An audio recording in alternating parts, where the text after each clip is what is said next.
the holy Wonderworkers and Unmercenaries Cyrus and John. January 31st. Two unmercenary physicians and monastics journey to strengthen fellow Christians under persecution, leading to their own brutal martyrdom. A heads up in the spirit of transparency. Please be advised that this content may include martyrdom, torture, death of children. The holy Wonderworkers and Unmercenaries Cyrus and John lived during the late 3rd and early 4th centuries, a time of intense persecution against Christians. Their lives bear witness to faith, healing, and steadfastness unto death. Saint Cyrus was a physician in Alexandria, a city known for its learning. He possessed skill in medicine, but also understood that physical ailments often had roots in spiritual sickness. When he treated the sick, he did not accept payment, thus earning the title unmercenary. He ministered to their bodies with remedies and to their souls by guiding them to repentance and faith in Christ. Through his prayers and counsel, many found healing for both body and soul. During the reign of Emperor Diocletian, a period marked by severe persecution of Christians, Saint Cyrus withdrew from Alexandria.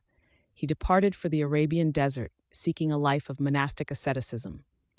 In the quiet of the desert, God granted him the gift of wonderworking.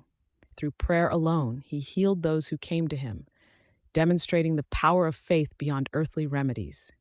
News of Saint Cyrus's faith and the miracles performed through his intercession reached far.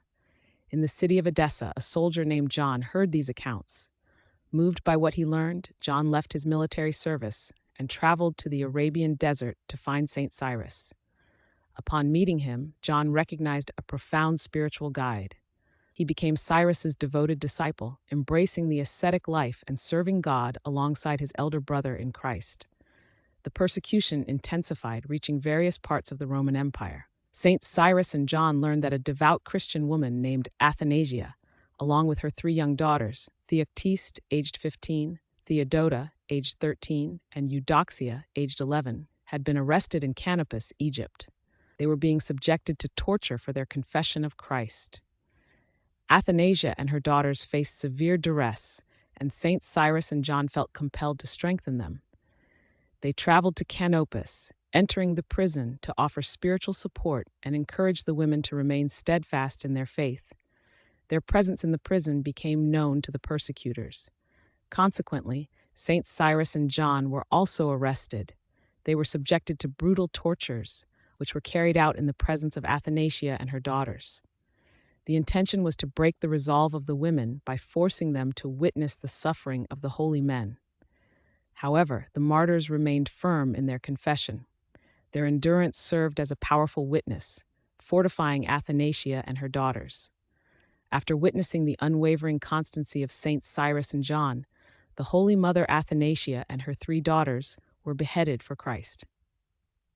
Immediately following their martyrdom, Saints Cyrus and John were also led to their execution. They were beheaded in the year 311, completing their witness through the shedding of their blood. Christians in Canopus reverently gathered the bodies of all the martyrs and buried them in the local church dedicated to Saint Mark. Centuries later, in the 5th century, Saint Cyril, who served as Patriarch of Alexandria, undertook the translation of the holy relics of Saints Cyrus and John. He moved them to the nearby town of Minuthis. This town had been a center for pagan worship, with a prominent temple. The presence of the saints' relics sanctified the location. Minuthis became a place where numerous miracles and healings occurred through the intercession of Saints Cyrus and John, thus supplanting the former pagan influence. Over time, their relics were further translated, first to Rome and then to Munich, continuing to bear witness to their sanctity.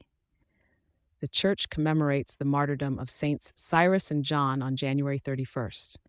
Additionally, the translation of their holy relics is celebrated on June 28th, marking another significant day in their veneration.